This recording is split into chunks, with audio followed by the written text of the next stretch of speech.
Good morning, ladies and gentlemen. This is the MJM Speaks. My name is Michael Mitchell, aka Old School. Just doing a follow-up episode on this May 22nd, 2018, to the first showing that I have about sexuality between young men and young women. Is it a choice? Is it a fad, or is it forced upon? I'm gonna start off like this.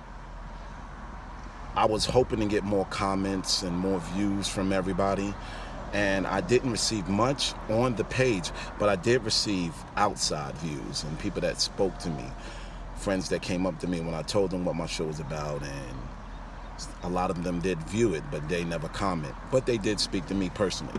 Okay, I'm gonna come up with the way I feel and what everybody is saying. Everybody is saying that a lot of these young men are born and young women are born this way, born to feel what they're going to.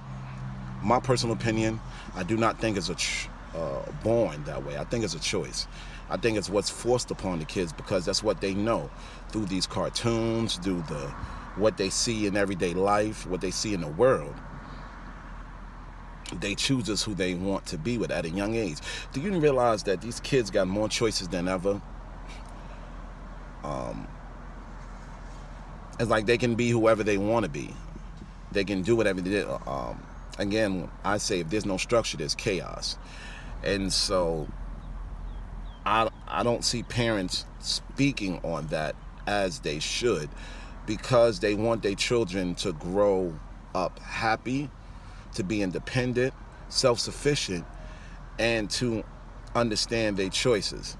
My thing is educate their choices, educate about their sexuality to these young men and women so they won't be forced upon. They won't just be going to school and seeing their friends kiss, or the girls messing with each other, the guys messing with each other, so they'll be aware of.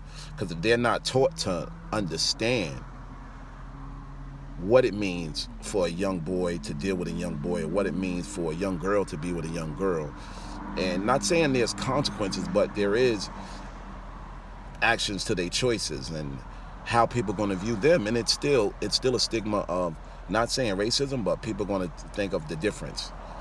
I think it needs to be more awareness.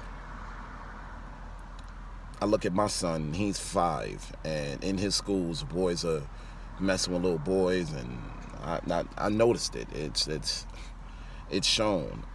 I just want to know, where's this stemming from? Is it stemming from lack of communication, lack of understanding your children?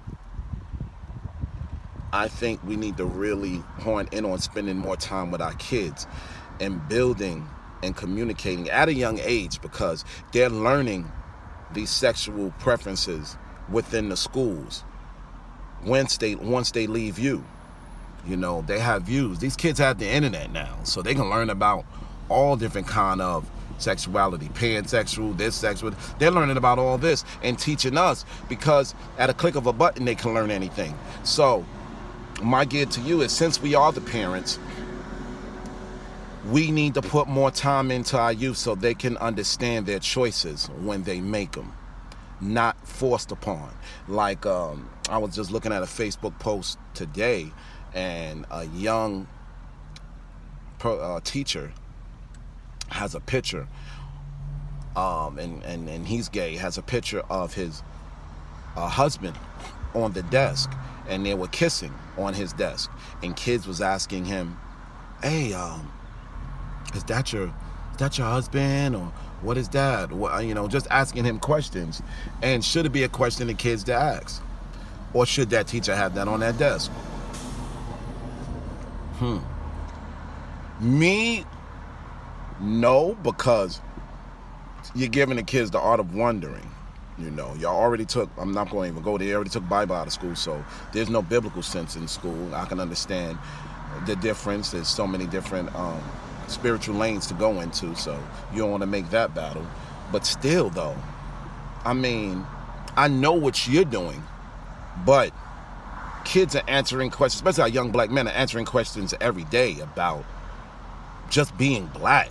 Now they have to be black and It's, it's just, there's no more structure here. There's no more black and white concrete everything. Anybody can be anything they want to be. If a kid want to grow up to bark, they can do it, You can't even whoop your children today.